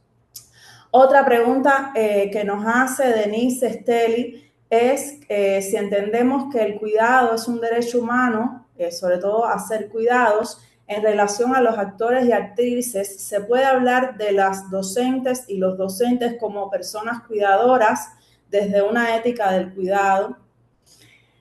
Y también tenemos otra pregunta que posiciona Rocío López, que hace alusión a que cuáles son las posibilidades que ve en el nivel municipal, sobre todo si pensamos en las autoridades locales, en el impulso y la implementación de acciones y políticas tendientes al reconocimiento del cuidado como derecho y a las 5R que estabas compartiendo. Específicamente a nivel municipal, cuáles podrían ser algunas de las experiencias, desafíos. Y hay una pregunta que hace también Pablo Arturo, que pide hacer quizás yo creo que esta pregunta pudo estar respondida dentro de la intervención, que tiene que ver con las lógicas del patriarcado, es decir, la relación entre estas reflexiones, el enfoque de los estereotipos y los roles de género. Pregunta, quizás esa reflexión con la que inició la conferencia sobre la importancia de ubicar el concepto de género, el concepto de división sexual del trabajo, a la comprensión de cómo funcionan también los estereotipos en la organización de los cuidados. Y una última de este bloque, que sería: ¿qué legislación ampara el derecho de las mujeres embarazadas a no ser despedidas durante el embarazo, al ser prontas agentes de cuidados vitales en una criatura recién nacida? ¿Quién y cómo se protege este derecho? Yo creo que eso también depende de los contextos y de los países. Eso sería una reflexión bastante larga, pero quizás la doctora Pautasi tiene alguna reflexión general que hacer. Y creo que podemos hacer una última de todas estas, que tiene que ver con la comunidad LGTBI a nivel global, cómo se están tratando los derechos de esta comunidad en relación a el derecho al cuidado. Vamos a dejarlo aquí por este momento. Son muchas preguntas, son muchas reflexiones. Quizás también puedas ir agrupando también algunos de estos aspectos, y bueno, obviamente hacer reflexiones en función de lo que puedas, ¿no? Gracias, querida Magela. Bueno, voy a tratar de hacer maravillas que no me van a salir. O sea, ya anticipo, voy a tratar de contestar o de, en realidad, traer más elementos para el debate. Muchas gracias por las preocupaciones y las preguntas. Todas son muy interesantes. Sin duda que el tema rural y el tema de la interculturalidad y la interseccionalidad es uno de los temas importantísimos para tener, y es básicamente uno de los esfuerzos más débiles. Esa matriz todavía heterosexual, blanca, urbana, que veíamos como un déficit respecto al derecho laboral, sigue muy presente también en las argumentaciones. Por eso al final ponía esta mirada necesaria sobre la mirada importante de la racialización de los cuidados, sobre todo en algunos países. Hay países que están haciendo procesos muy lindos. El caso de Colombia ha hecho toda una revisión sobre, desde una mirada intercultural e indígena, a la construcción de un sistema de cuidados. Entonces, hay experiencias. El tema rural siempre es el fundamental, entre otras razones, porque no tenemos información del sector rural. Básicamente nuestros datos son urbanos, entonces también las encuestas y las encuestas de uso del tiempo son urbanas, y entonces ahí nos plantea un déficit en esta línea. En relación, y gracias por la pregunta respecto a la ética del cuidado.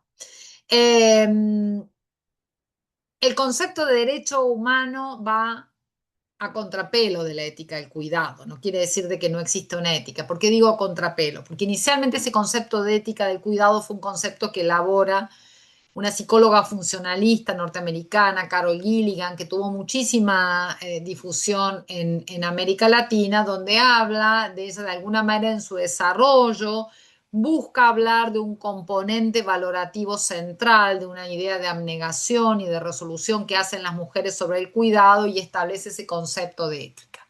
Concepto que fue muy criticado desde el feminismo, y todavía hoy levantamos críticas muy fervientes, porque siempre esa carga valorativa no es una carga electiva, es una carga de asignación respecto a estas responsabilidades. Y llevarlo a un plano de la ética implica cristalizar un rol a las mujeres y plantear también algo muy parecido a esos argumentos vinculados al instinto maternal.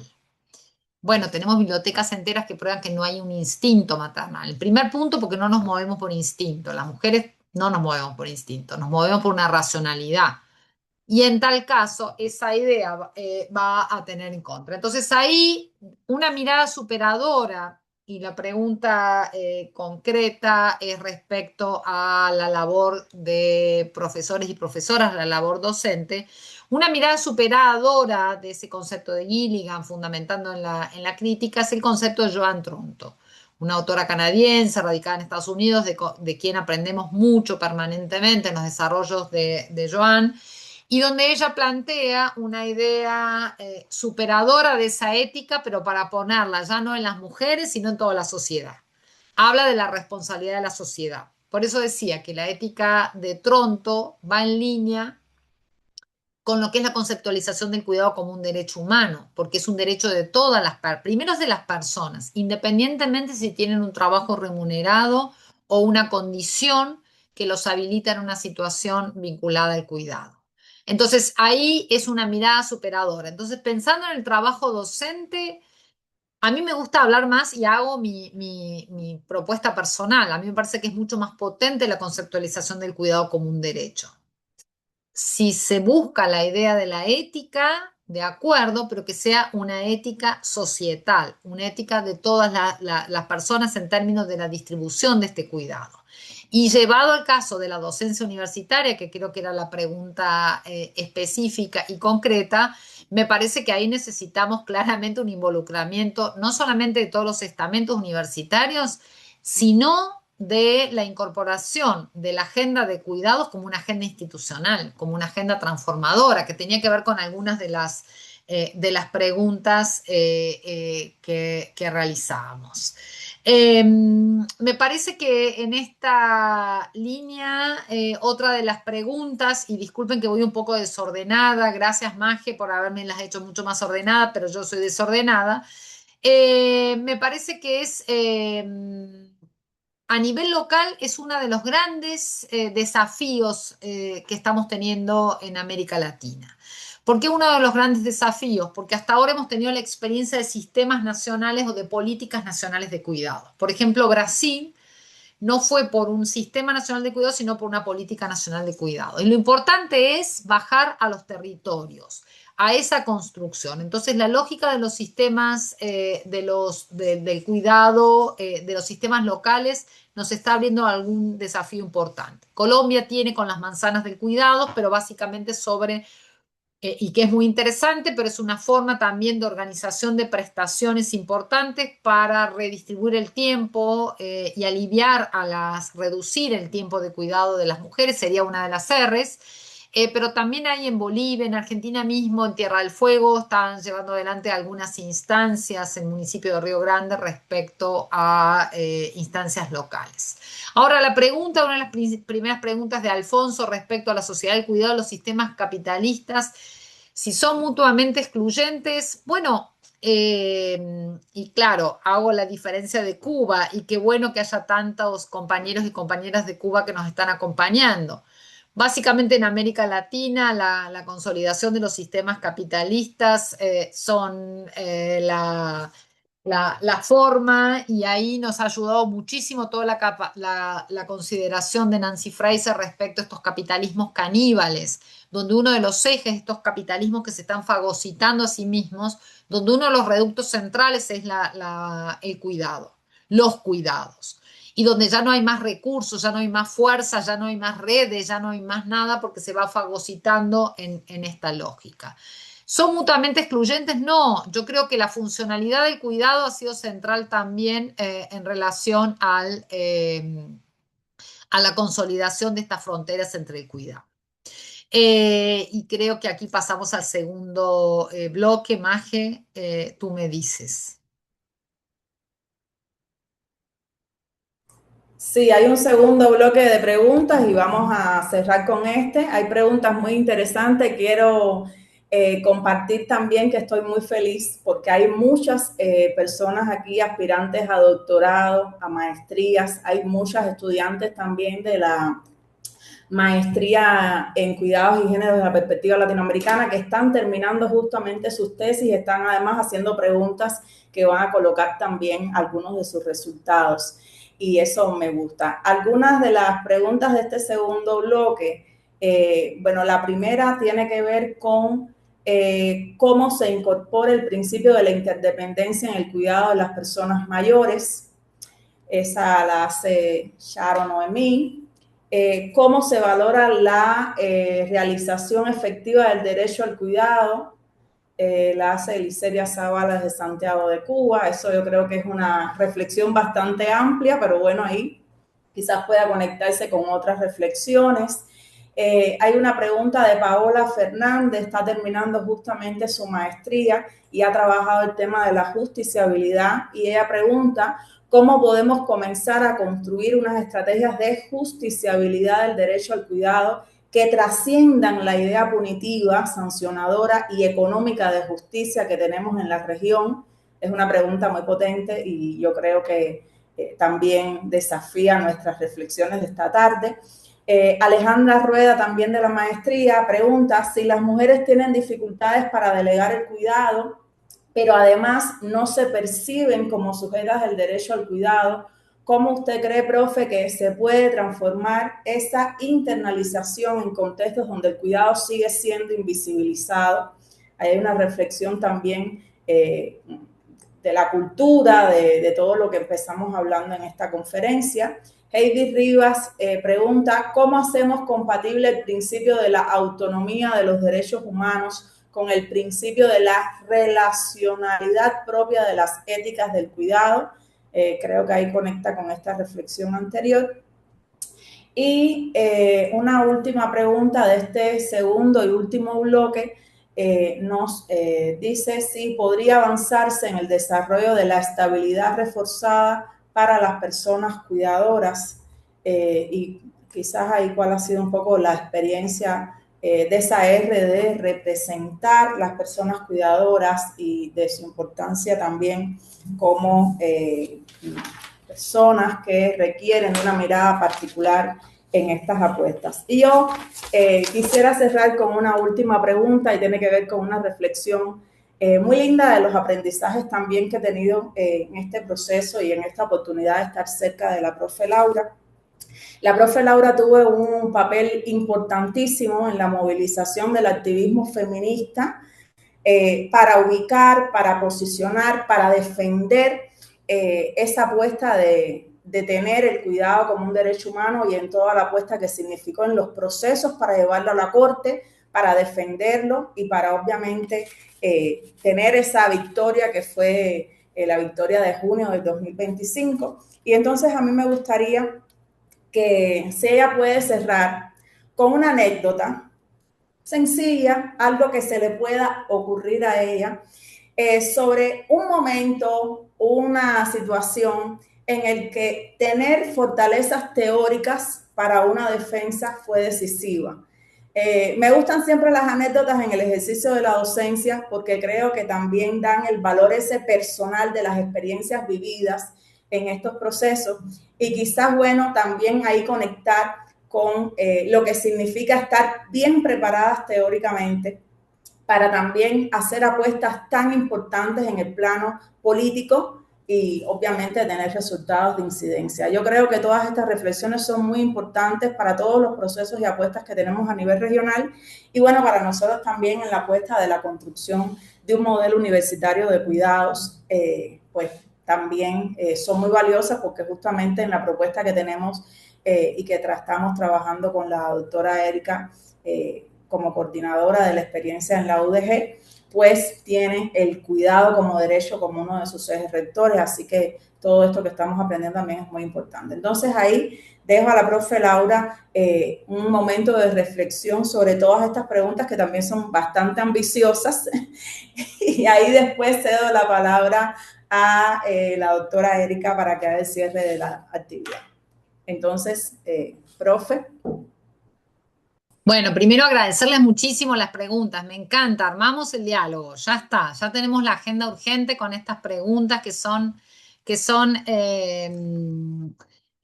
sumamente disparadoras de la agenda y de las preocupaciones que tenemos para construirla. Simplemente voy a tomar algunas que me parece como todas son sumamente relevantes. Bueno, ¿cómo vamos a construir la justiciabilidad? Yo creo que no podemos avanzar en la justiciabilidad, tiene que tener estándares de cumplimientos. Se está trabajando mucho respecto a la vinculación entre la exigibilidad del derecho, que eso implica las respuestas estatales por parte del Estado, y luego eventualmente si no cumplen, se puede ir por la vía de acceso a la justicia, pero el acceso a la justicia requiere una alfabetización jurídica, es muy costoso acceder a la justicia, también requiere un cambio cultural en esa línea y que los estados cumplan con sus estándares. En esa dirección me parece que el concepto de autonomía vinculado con las otras preguntas en relación a ese cambio cultural y esa necesidad de que las mujeres efectivamente valoricemos el cuidado como un trabajo. Y eso va a ser ese proceso de empoderamiento. ¿Recuerdan los estándares que veníamos al inicio? Bueno, también es obligación del Estado. Pero hoy tenemos que ser agentes del cambio. Hablábamos de romper con la irresponsabilidad privilegiada de los varones, pero también con la idea de esa moratoria social. Siempre son disculpados los varones respecto al cuidado y siempre tiene una mujer que los va a cuidar. Si una mujer plancha, siempre yo pongo el mismo ejemplo, una mujer está planchando mientras está participando de este Zoom o viendo una serie, después va a decir que no, que participó del Zoom o vio la serie, no que estuvo planchando, que es un trabajo. Entonces ahí hay una conceptualización propia que ha sido muy funcional al modelo patriarcal. La lógica de las idénticas en la conformación de Celia Moros muestra que el único espacio que se le dejó de poder a las mujeres fue el cuidado, que es el espacio de lo indiscernible. Hasta tanto no veamos todo el trabajo que hay en trabajo de cuidado, va a ser bastante difícil ese proceso de empoderamiento y de emancipación. Entonces ahí me parece que es muy importante. Y en relación con las preguntas respecto al cuidado y a las cuidadoras de las personas mayores, va en la misma línea. No tenemos definidos los puestos de trabajo del cuidado específico. Hay toda una suerte de englobamiento general en un concepto, por ejemplo, de cuidador, cuidadora domiciliaria, pero no está dentro de los clasificadores ocupacionales. Hay algunas iniciativas que se está haciendo en el ámbito de Sinterfor, por ejemplo, pero ahí tenemos que avanzar fuertemente. En el ámbito universitario, los docentes no cuidamos, garantizamos el derecho, impartimos educación, pero tiene que haber agentes de cuidados dentro de la universidad. Bueno, estos son parte de los debates que tenemos que darnos precisamente para precisar el alcance. Si no corremos el riesgo de algo que las feministas aprendimos mucho con violencia, en un momento todo fue violencia de género y entonces se diluyeron las responsabilidades. Nada terminó siendo violencia y ese es un punto importante para trabajar. Y ahí vuelvo, invito con las personas mayores a ver también con mucho valor la Convención Interamericana de Protección de los Derechos Humanos de las Personas Mayores, porque ahí establece la forma de abordarlos, tiene que ver con enfoque de género y autonomía, evitar la infantilización de las personas mayores, evitar esa mirada patriarcal. Pero bueno, también si no cambiamos el concepto de jardines maternales o guarderías, tenemos que empezar a cambiar esas denominaciones. Se asocia siempre el cuidado a las mujeres y a ese cambio social. Y podría seguir con muchos otros temas, pero ya estamos muy pasadas de hora. Yo les agradezco muchísimo la paciencia y voy a responder a la pregunta de mi querida amiga Magela. ¿Qué anécdotas para contar de ese momento de la Corte Interamericana? Bueno, se me vienen muchísimas espontáneamente, no me la mandaste antes a la pregunta me sorprendiste, pero sí voy a tomar, fueron 3 días de audiencias, están disponibles online, si tienen ganas, realmente es muy interesante verlo porque ahí se abrió la diversidad de los temas. Los propios jueces y juezas dijeron de que ellos pensaban que el tema transversal más importante era cambio climático y se sorprendieron con la agenda de cuidados y enfatizaron como uno de los temas más importantes en lo que tuvieron que resolver durante el año 2025 en términos de interpretación consultiva. Pero hoy voy a tomar una de las anécdotas que fue la intervención de la vicepresidenta de Colombia, Francia Márquez, que estuvo extraordinaria. Ella hizo una primera intervención y luego por el juez colombiano, que fue un magistrado muy reconocido de orientación liberal, Humberto Sierra Porto, le pregunta en relación a una suerte y pido disculpas por la sintetización de la anécdota, pero una suerte de simplificación que él veía respecto a la necesidad de garantizar derechos y políticas asistenciales. Una tensión que siempre quienes estamos en políticas sociales vemos permanentemente. Bueno, hay que garantizar la universalidad, pero después luego hay políticas de corte universal que serían contrarias a este enfoque de derechos humanos. Y la vicepresidenta Francia Márquez dice, es correcto, es correcto. Como propuesta de gobierno, nosotros queremos avanzar en Colombia hacia la universalización y no tener políticas asistenciales. Pero en el interín, ¿qué hacemos? Y el ejemplo que ella puso extraordinario, ella dijo, ¿cómo hacemos para que estas mujeres subsistan si ni marido tienen? Si no le damos una transferencia y un subsidio, no tienen ni siquiera marido, envejecieron cuidando, viven en las comunidades, son todas jefas de hogar parental. Y la anécdota vendría de la mano que esa respuesta dejó sin palabras al propio juez, porque fue una respuesta muy clara en esa dirección. ¿Cómo contrastamos? Entonces, vamos hacia la universalidad, vamos hacia el ejercicio pleno de derechos, vamos a superar esa idea maternalizante del cuidado, pero en el interín también hay que ir resolviendo y ese interín también es importante en estos contextos de extrema vulnerabilidad. Espero que te haya gustado la anécdota. Después voy a pensar otras, pero esta es la que me sale espontáneamente. Gracias. Gracias, amiga. Gracias. Paso la palabra a la doctora Erika y ahí están mirando todos los aplausos, corazones y todo lo que te damos por siempre ser tan magistralmente buena en tus intervenciones. Entonces, le paso la palabra a la doctora Erika Loyo. Sí, muchas gracias. Sin duda un enorme placer, como siempre, escucharte, querida doctora.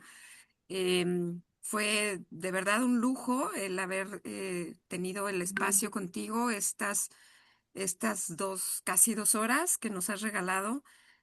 Con enorme cariño, de verdad, te las agradecemos muchísimo. Quizás mucha gente se quedó con el tintero, con alguna pregunta.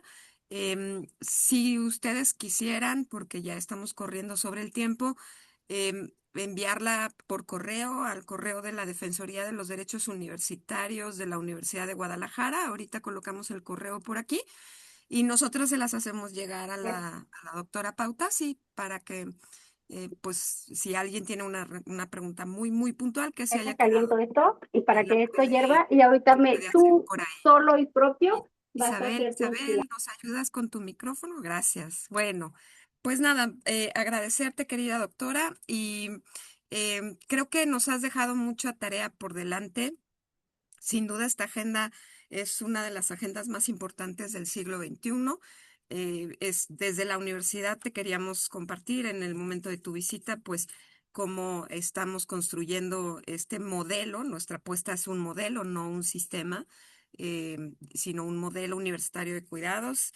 Hemos dado pasos importantes.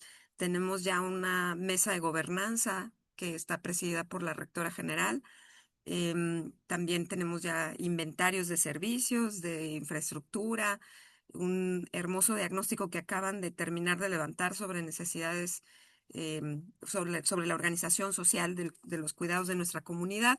Y bueno, los pasos hacia adelante son pasos que deben de ser muy responsables y muy consensados con la estructura desde donde también participan los gremios. Justo hoy también dimos un paso importante con los gremios sindicales, el de académicos y administrativos, que es la creación de puentes de maternaje que amplían los espacios de maternidad hasta llegar a 4 meses posibles, y la ampliación de las licencias de paternidad de 5 a 30 días, que ya de suyo pues es un avance, ¿no? Entonces, pues ahí la llevamos. Después te enseñamos un poquito más, o después incluso podemos conversar con quienes están aquí para dialogar sobre cómo nuestras universidades van dando pasos desde su propia institucionalidad, que me parece relevante decirlo, dependiendo de su tamaño, de su magnitud, de su estructura, pues de eso depende mucho la propia instalación de los modelos. Entonces, en un tiempo futuro te podemos compartir.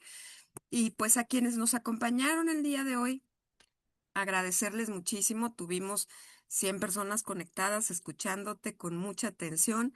Agradecerles que hayan confiado en esta transmisión de la Defensoría de los Derechos Universitarios de la Universidad de Guadalajara, y esperamos poder convocarles a muchos otros eventos muy pronto. Muchas gracias, queridísima doctora Laura, y ojalá ese viaje que se canceló se pueda hacer muy pronto. Muchísimas gracias. Gracias por la atenta escucha, por la invitación y será hasta pronto en Guadalajara. Buenas Claro. noches. Buena noche. Gracias a todas, a todos, a todes.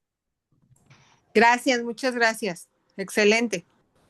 Muchas gracias. Por favor, busquen en el chat. Hemos compartido el link para las personas que requieren los certificados de participación. Y también en el chat tenemos, les puse ahí, les compartí mi correo personal para quien quiera hacer una pregunta particular a la doctora y que no haya tenido el tiempo o el espacio, pues comparta por ahí, por esta misma vía, estaríamos recepcionando y devolviendo. 1.000.000 de gracias a todas las personas, a todas las amigas, a todas las estudiantes, a todas las colegas que han estado y bueno, nos vemos pronto. Un abrazo. Gracias. Dejamos Chao. abierta la sesión para por si alguien no alcanzó a registrarse en la liga para su constancia. Ahí la pueden acreditar. Gracias.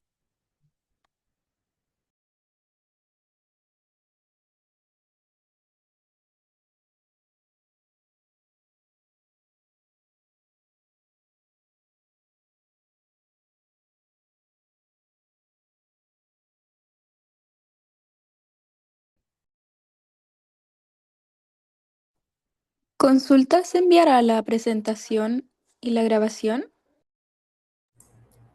Sí, el sistema está grabando, estamos grabando la presentación, así que después les compartiremos también el link para que puedan acceder a la presentación. Por la misma vía en que estuvieron haciéndose las inscripciones, ahí tenemos registrados sus correos y bueno, por esa misma vía estaremos compartiendo presentación. Buenas tardes. Una pregunta, ¿los certificados lo envían al correo o al don? Estamos compartiendo ahí en el chat, ahora lo voy a volver a compartir, el link para inscripciones de personas que requieran certificados de participación. Aquí en el chat hay un envío de Mark que nos hizo el favor de compartir ese formato para quienes requieran el certificado. Estoy buscándolo acá para poderlo volver a compartir.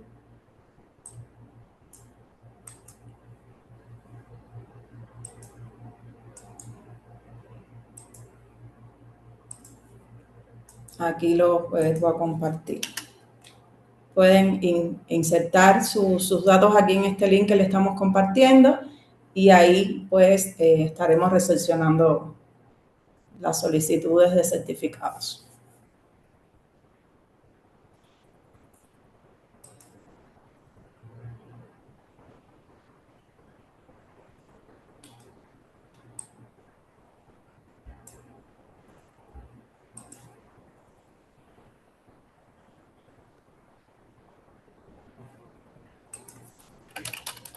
Buenas, una pregunta, ¿cuánto se demora el certificado en llegar? Bueno, estaremos trabajando en hacérselos llegar lo antes posible. Muchas gracias, feliz noche, gracias a todos, bendiciones. Sí, bendiciones.